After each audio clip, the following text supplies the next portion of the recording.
This is GM Power pulling out a concrete truck. Gross weight 70,000 pounds. Consider it done. It's Brett Farrell and his microchip. And they said it couldn't be done, but here it is, folks. These pictures, excuse my Pickwick's accent, do not lie.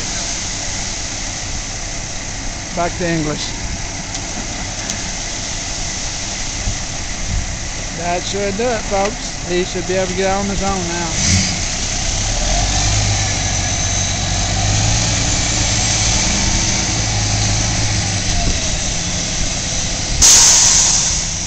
There goes that powerful General Motors.